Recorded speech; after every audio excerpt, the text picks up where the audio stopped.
நிறைவு செய்தியாக நம் பிரதமர் மோடி அமெரிக்காவுக்கு சுற்றுப்பயணம் மேற்கொண்டிருக்காரு.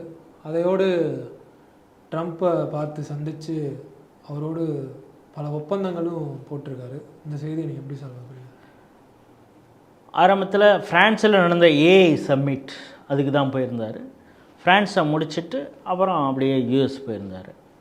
ஆரம்பத்திலே டொனால்டு ட்ரம்ப் புதிய அதிபராக தேர்ந்தெடுக்கப்பட்டார், யூஎஸுடைய அதிபராக. அவருடைய பதவியேற்பு விழாவில் வந்து நரேந்திர மோடிக்கு அழைப்பு இல்லை. அவங்க ஜிகிடி தோஸ்துன்னு சொன்னாங்க, ஆனால் அவரை வந்து கூப்பிடக்கூட இல்லை. பாருங்கள், இதுதான் மோடிக்கு இப்போ இருக்கக்கூடிய அமெரிக்காவில் இருக்கக்கூடிய மரியாதை அப்படின்லாம் கிண்டல், எதிர்க்கட்சிகள் கிண்டல் செய்தன. சமூக வலைதளங்களில் மோடி ஏட்டர்ஸ்னு ஒரு குரூப் இருக்குது, அவங்கெல்லாம் பேசிகிட்டு இருந்ததெல்லாம் நம்ம பார்த்தோம். ஆனால் அதே போல் ஃப்ரான்ஸில் இருக்கும் பொழுதே கூட மேக்ரான் வந்து அந்த சபைக்கு வந்த பொழுது, அந்த சமிட்டுக்கு வந்த பொழுது பலரை வந்து பல வெளிநாட்டு தலைவர்களை கை கொடுத்துட்டு வந்தார். அப்பொழுது மோடி எந்திரிக்கும் பொழுது, ஆனால் மோடியோடு தான் அவர் வந்தார் உள்ள, அதை பற்றி இவங்க பேசலை. எல்லாம் வீடியோ அங்கங்கே எடிட் பண்ணி சொல்கிறது தானே. அப்பொழுது மோடி கையை, அவர் வேற ஒரு தலைவரையும் கை கொடுக்கறதுக்கு தான் எழுந்திரிச்சார். ஆனால் இவர் வந்து மேக்ரான் வந்து அவரை கண்டுக்க கூட இல்லை. இதுதான் மோடி அவர்களுக்கு இப்போ கிடைக்கக்கூடிய மரியாதை. சொந்த நாட்டிலையும் மரியாதை இல்லை, வெளிநாட்டிலையும் மரியாதை எல்லாம் கிண்டல் பண்ணாங்க. ஆனால் ஃப்ரான்ஸில் இருக்கக்கூடிய அந்த பிரதமர் அவருடைய புரோட்டோக்காலையே தவிர்த்து விட்டு ஃப்ளைட்டில் ஏற்றி விடுற வரைக்கும், ஆஃப் பண்ணுற வரைக்கும் மேக்ரான் இருந்தார் அப்படிங்கிறது அடுத்த நாள் வீடியோவாக வந்தது. ஆகவே மோடியை எதிர்க்கக்கூடியவர்கள் எவ்வளவோ பொய்யான விஷயங்களை பரப்பி கொண்டு தான் இருப்பார்கள். ஆனால் உண்மை உடனடியாகவே வந்து இவருடைய பொய்யெல்லாம் அம்பலப்பட்டு விடுகிறது அப்படிங்கிறத நம்ம பார்க்குறோம். இப்போ எதுக்கு இதை சொல்கிறோன்னா, அமெரிக்காவுக்கும் அந்த விஷயம் தான் சொன்னாங்க. அவர் வந்து டொனால்டு ட்ரம்ப் பதவியேற்புறதுக்குள்ளே அவர் கூப்பிடல பாருங்க அப்படின்னு. அங்கே ஜெய்சங்கர் கலந்துக்கிட்டார். ஜெய்சங்கரை கூட முதல் வரிசையில் உட்காராதீங்கன்னு இப்போ யாரோ ஒருத்தவங்க சொன்னாங்கிறது மாதிரி வீடியோ எடிட் பண்ணி கட் பண்ணி போட்ட ஒரு வீடியோவை காங்கிரஸ் பகிர்ந்ததெல்லாம் நம்ம பார்க்குறோம். நீங்கள் சொன்னது மாதிரி அந்த 2 நாள் பயணத்தில் பல்வேறு ஒப்பந்தங்கள் போடப்பட்டிருக்கு. அதை விட முக்கியமாக பார்த்திங்கன்னா, அவர் அந்த அமெரிக்க விசிட்டில் அங்கே இருக்கக்கூடிய மிகப்பெரிய நிறுவனங்களுடைய தலைவர்கள்லாம் வந்து அவரை மீட் பண்ணியிருக்காங்க. குறிப்பாக கூகுள் அவங்க வந்து பார்த்துருக்காங்க. சுந்தர் பிச்சையை மீட் பண்ணியிருக்காரு. அப்புறம் இப்பொழுது டொனால்டு ட்ரம்ப் அந்த அமைச்சரவை இருக்குது, அதுக்கு வந்து பல ஆலோசனைகளை வழங்கக்கூடிய மிக முக்கியமான ஆட்கள்லாம் இருக்காங்க. எலன் மஸ்க், எக்ஸ் வலைதளத்தை, ஸ்பேஸ் எக்ஸ், இதெல்லாம் அவர் தான் பார்த்துக்கிறாரு. அவர் குடும்பத்தோடு தனது குழந்தைகளோடு வந்து நரேந்திர மோடியை சந்தித்தார். அவர் ஒரு கிஃப்ட், அந்த ஸ்பேஸ் எக்ஸ் சம்மந்தமான அவர் கிஃப்ட் கொடுக்க, இவர் எலான் மாஸ்க் குழந்தைங்களுக்கு உட்பட பல கிஃப்ட்டுகளை எடுத்துகிட்டு போயிருந்தார் நரேந்திர மோடி.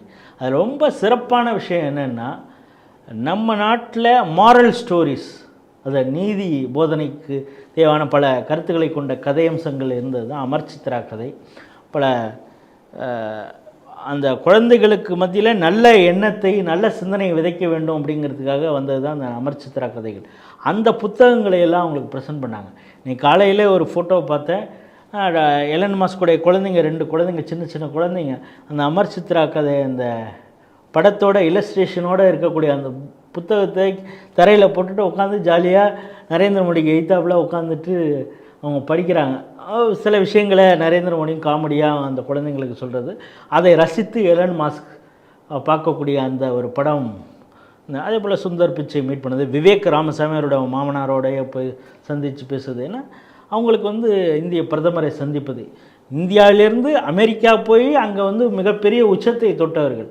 நம்ம பிரதமர் வரும் பொழுது, அதுவும் ஆற்றல் மிக்க பிரதமர் வரும் பொழுது அவர் சந்திப்பதில் அவரை வந்து ரொம்ப மிடுக்கோடு சந்தித்து தங்களுடைய கருத்துக்கள் எல்லாம் பகிர்ந்துள்ளார். காரணம், இந்த விவேக் ராமசாமி போன்றவர்கள்லாம் இப்பொழுது ட்ரம்ப் அந்த ஆட்சி அதிகார பீடத்தில் மிக முக்கியமான இடத்துல இருக்காங்க. அதை விட என்னென்னா, துல்சி கபாட், அவர் இந்திய வம்சாவளி, அவங்க சிஐஏ அந்த இதோட மிக முக்கியமான பொறுப்பில் அவங்க இருக்கிறாங்க. அதாவது அமெரிக்காவில் அந்த உளவு அந்த விஷயங்களில் மிக முக்கியமான அமைப்பு அது. அதில் மிகப்பெரிய பதவியில், உச்ச பதவியில் இருக்கிறவங்க துல்சி கபாட். பல மணி நேரங்கள் நரேந்திர மோடி அவர்களோட பேசியிருக்காங்க. பிறகு 2 தலைவர்களும் மீட் பண்ணிட்டு ப்ரெஸ் கான்ஃபரன்ஸை சந்தித்தாங்க. அப்பொழுது பேசும் பொழுது டொனால்டு ட்ரம்ப் சொன்ன ஒரு வாக்கியம் மிக முக்கியமாக பார்க்கப்படுகிறது. என்னென்னா, ஈவன் வெள்ளை மாளிகையில் இருக்கக்கூடிய அதிகாரிகள், செக்ரட்டரிஸ் எல்லாம் சொல்கிறது கூட என்னென்னா, உலகிலேயே ரொம்ப டஃப்பான நெகோஷியேட்டர் டொனால்டு ட்ரம்ப்பு. இப்போ பார்க்குறோம், திடீர்னு ஒரு WHO அமெரிக்கா இருக்காது, வேர்ல்டு ஹெல்த் ஆர்கனைசேஷனில் அது ஒரு மிக முக்கியமானது, பல டெசிஷன்ஸை உலக அளவில் எடுக்க வேண்டியது சுகாதாரத்துறை சம்மந்தமாக. நீ வந்து சைனாவுக்கு ஆதரவாக செயல்படுகிற, அதனால் WHO நாங்கள் இனிமேல் ஃபண்டும் கொடுக்க மாட்டோம், அதுலேயும் இருக்க மாட்டோம்டா அப்படின்ட்டார். இது மாதிரி ஒரு தனாலடியாக முடிவு எடுக்கக்கூடியவர். அப்படி நான் இருக்கணும்னா சில விஷயங்கள் செஞ்சாகணும். இப்போ கனடா கூட ஒரு ட்ரேடு விஷயமாக அவர் செஞ்சு 53வது மாகாணமாக வேணால் நீ என் கூட சேர்ந்துக்க அப்படின்னு சொன்னது. மெக்சிகோவுக்கு கொடுத்த அழுத்தம், பனாமா கால்வாயில் அந்த சரக்கு போக்குவரத்து இருக்கு, அதுக்கு டாரிஃப் வச்சுருந்தாங்க.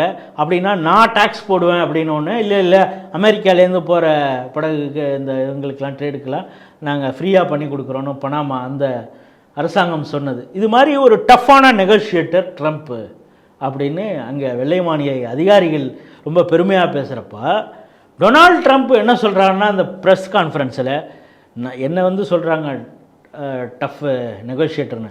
என்னை விட ரொம்ப கராரான டஃப்பான நெகோஷியேட்டர் வந்து என்னுடைய ஃப்ரெண்டு நரேந்திர மோடி அப்படின்னு சொல்கிறாரு.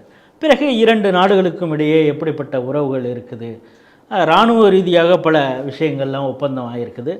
என்ன சொல்கிறாங்கன்னா, விமானங்கள், புதிய விமானங்கள் வாங்கிறது F-35, அது அந்தளவுக்கு சூப்பராக இல்லை அப்படின்னா கூட அதோடு எப்பொழுதுமே அமெரிக்கா என்ன பண்ணுன்னா, ஒரு விஷயத்தை கொடுத்துட்டு இதை நீ வாங்கிட்டீங்கன்னா இன்னொரு வேறு 2 விஷயத்தை நான் கொடுக்குறேன் அப்படிங்கிறது மாதிரி தான். இப்போ F-35 அந்த அளவிற்கு பெரிய சிறப்பம்சங்கள் இருக்குது. சிறப்பம்சங்கள் அதுக்குன்னு ஒன்று ஸ்பெசிஃபிக் இருந்தால் கூட அதை வாங்கியே தீர வேண்டிய அந்த இது இல்லை. ஆனாலும் அதோடு சேர்த்து அவங்க ஜாவ்லின் பீரங்கி எதிர்ப்பு ஏவுகணைகள் நாங்கள் அதிக அளவில் கொடுக்குறோம் அப்படின்னு சொல்லியிருக்காங்க. அப்புறம் ஸ்ட்ரைக்கர் கவச போர் வாகனங்களை கொடுக்குறோம் அப்படின்னு சொல்லியிருக்காங்க. P-8I அப்படிங்கிற கடல்சார், அதை வந்து அந்த பகுதியில் கடல் பகுதியில் கண்காணிக்கக்கூடிய விமானங்களை அதிக அளவில் கொடுக்குறோம் அப்படின்லாம் நெகோஷியேட் பண்ணியிருக்காங்க. பிறகு பெட்ரோல் வாங்குறதுல அந்த இது. இப்போ பார்த்திங்கன்னா உக்ரைன் ரஷ்யா வார் போயிட்டுருக்கு. இப்போ திடீர்னு பார்த்திங்கன்னா சம்மந்தம் இல்லாமல் உக்ரைன் மிகப்பெரிய செர்னோபில் அந்த இடத்துலலாம் குண்டு வீசி தாக்கியிருக்கிறாங்க. இதற்கு பிறகு அந்த போர் எந்த அளவுக்கு போகுதுங்கிறது தெரியல. ஒருவேளை அந்த போர் நிறுத்தப்பட்டால், ஒரு முடிவுக்கு வந்து விட்டால், இப்போது ரஷ்யா நமக்கு மிக குறைந்த விலையில் கொடுத்துட்டு இருக்கக்கூடிய ஆயில் அப்போதும் கொடுக்குமா அப்படிங்கிற டவுட்டு இருக்கும். ஸோ அதனால் பேலன்ஸாக அங்கேயும் வாங்கிக்கிறோம் இங்கேயும் வாங்கிக்கிறோன்னு அதை தான் சொல்கிறாரு ட்ரம்ப்பு. இவர் வந்து என்னை விட டஃப் நெகோஷியேட்டர் மோடிங்கிறது அதான் சொல்கிறார். அமெரிக்காலேயே நாங்கள் ஆயில் வாங்குகிறோம், பட் எங்களுக்கு என்ன தேவை நாங்கள் அதை வந்து ஃபிக்ஸ் பண்ணுறோம் அப்படிங்கிறது மாதிரி தான் நடந்திருக்கும் அப்படின்னு நம்புகிறேன். அதற்கு பிறகு அந்த ப்ரெஸ் கான்ஃபரன்ஸில் மிக முக்கியமான கேள்வி கேட்கப்பட்டது என்னென்னா, பைடன் அரசாங்கம் இருந்தது, அதற்கும் உங்களுக்குமான உறவு எப்படி இருந்ததுன்னு மோடிகிட்ட கேட்கும் பொழுது அந்த கேள்வியை வந்து நரேந்திர மோடி சொல்வதை விட நான் சொல்கிறது தான் கரெக்டாக இருக்கும்னு அவரே வாலண்டியராக வந்து டொனால்டு ட்ரம்ப் என்ன சொல்கிறாருன்னா, அந்த ஆட்சியில் மிக மோசமாக இந்திய அமெரிக்க உறவு இருந்தது, பாழ்படுத்தி வச்சுருந்தாங்க, அதை சரி பண்ணுறதுக்கு தான் நான் வந்திருக்கிறேன். அங்கே மட்டும் இல்லை, உலகளவில் பல இடங்களில் பிரச்சனை பண்ணி வச்சுருக்கிறாங்க. எங்களுடைய ஃபஸ்ட்டு ஆப்ஷன் வந்து போருங்கிறது கிடையாது, அதுதான் கடைசி இது. ஆனால் அந்த ஆட்சியில் எது இருந்தாலும் ஏதோ ஒரு பிரச்சனை. இப்போ ரஷ்யா உக்ரைன் வாருக்கு மிக முக்கிய காரணமே அப்பொழுது இருந்த பைடன் அரசாங்கம் தான். ஸோ அது மாதிரியே இல்லை, இது சரி பண்ணுறது ஒரு வாரத்திலே பல விஷயங்களை நாங்கள் சரி பண்ணியிருக்கிறோம் அப்படிங்கிறத டொனால்டு ட்ரம்ப் அவரே வந்து நரேந்திர மோடிக்கு கேட்ட கேள்வியை அவர் வந்து பதில் சொன்னதை பார்க்குறோம். அதற்கு பிறகு இங்கே இருக்கக்கூடிய ஊடகவியலாளர்கள் அதே எண்ணத்தில் அமெரிக்காலையும் சில பேர் உண்டு. அதில் ஒரு ஆள் மோடியை பார்த்து கேட்குறான், நீங்கள் வந்து அதானி மீது இங்கே பல வழக்குகள் இருக்குது அமெரிக்காவில், அது குறித்து டொனால்டு ட்ரம்ப்கிட்ட கேள்வி கேட்டிங்களான்னு.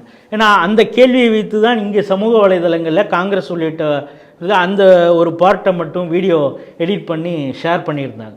பாருங்கள், இங்கே வந்து மீடியாவை சந்திப்பதற்கே அஞ்சக்கூடிய நரேந்திர மோடியை கிடுக்குப்பிடி கேள்வி கேட்டனர் அமெரிக்க ஊடகத்தினர் அப்படின்னு கேட்டாங்க. அதுக்கு அவர் சொன்னார், 2 நாடுகள் வசுதெய்வ குடும்பம், இந்தியாவை பொறுத்தளவு உலக நாடுகளை எல்லாமே வந்து ஒரு நல்ல ஒரு உறவை பேணக்கூடிய ஒரு சகோதரராக நினைக்கக்கூடியது தான்.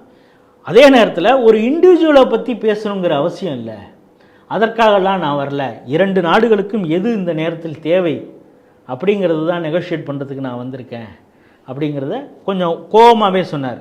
இப்போ இந்த விஷயத்தை சொல்லும் பொழுது டொனால்ட் ட்ரம்ப் ஒரு விஷயத்தை அதே ப்ரெஸ் கான்ஃபரன்ஸ் சொல்லியிருக்காரு. அந்த வீடியோவை ஏன் இந்த காங்கிரஸ் மற்றும் எதிர்க்கட்சி கூட்டம் ஷேர் பண்ணலன்னு சொல்ல, ஒரு சில மீடியாக்கள் என்னை பற்றியும் இந்த அரசாங்கத்தை பற்றியும் தொடர்ச்சியாக அவதூறுகளை பரப்பி வந்தார்கள். அவங்களுக்கெல்லாம் இந்த வரிசையில் இடமே இல்லாமல் நான் வச்சுருக்கிறேன், பார்த்துக்கங்கன்னு ஒரு எச்சரிக்கையும் அவர் சொல்லியிருந்தார்.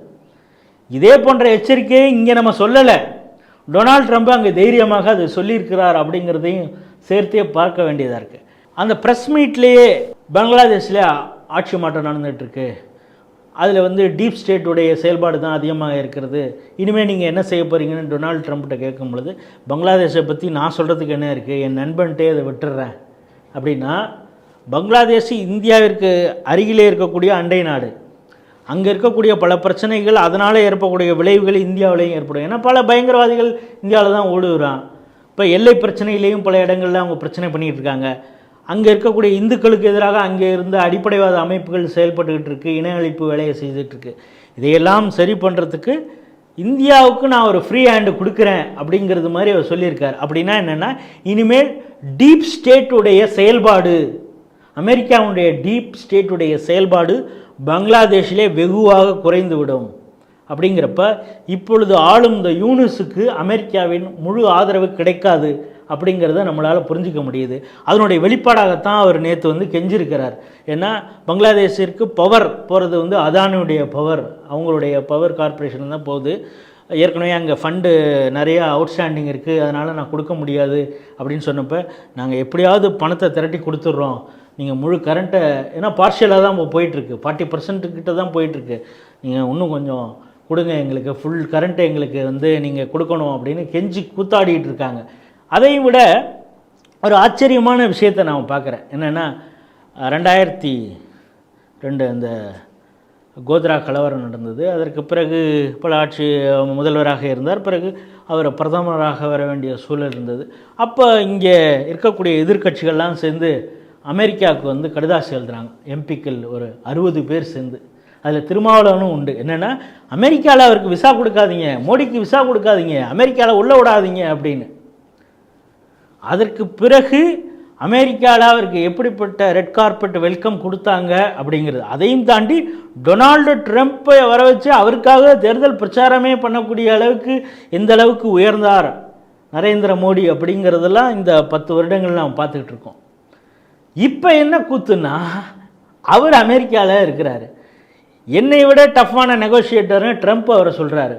உலக அளவில் மிக பெரிய தலைவர் என்னுடைய நண்பர் நரேந்திர மோடி, எங்களுக்குமான உறவு அவ்வளவு ஆழமானது அப்படின்னு சொல்லிட்டு அவரை அக் பண்ணுறப்பே ஒரு வார்த்தை சொல்கிறார், வி மிஸ்டு எ லாட்.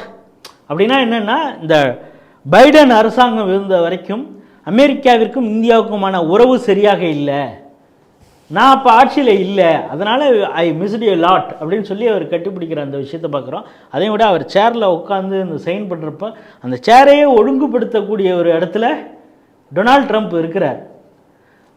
இதே மன்மோகன் சிங்கை ஒபாமா எப்படி ட்ரீட் பண்ணார் ஒரு அப்படிங்கிறதெல்லாம் ஒரு இது இருக்குது. ஆனால் இவங்க பழைய இதில் நேருவுக்கு கொடை பிடிச்சிட்டு போனது, ராஜீவ்காந்திக்கு கொடை பிடிச்சிட்டு போனதுன்னு இருக்குது. பார்லிமெண்ட்லேயே நேருவுக்கும் ஜான் எஃப் கென்னடி அவர் குடும்பத்திற்கும் எப்படி ஒரு உறவு இருந்தது, அது சம்பந்தமாக புக்கு எதில் வந்திருக்கு அப்படிங்கிற விஷயத்தெல்லாம் நரேந்திர மோடி பிளாஸ்ட் பண்ணார் பார்லிமெண்ட்டில் அப்படிங்கிறது. அதே பண்ணி வெளியுறவுத்துறை அது எப்படி செயல்படுகிறது அப்படிங்கிறத பற்றி ராகுல் காந்திக்கு தெரியாமல் இருக்கும், ஆனால் சசி தரூர் போன்றவர்களுக்கு தெரியும் அப்படின்னு பார்லிமெண்ட்டில் நரேந்திர மோடி குறிப்பிட்டு சொன்ன பொழுது சசி தரூர் அதை நக்கலாக அதை சிரித்து ரசித்தார். இப்பொழுது இந்த அமெரிக்கா சுற்றுப்பயணம் அது சொல்லக்கூடிய செய்தி என்ன அப்படின்னு சசி தரூர்கிட்ட கேட்கும் பொழுது அவர் ரொம்ப அழகாக சொல்கிறாரு.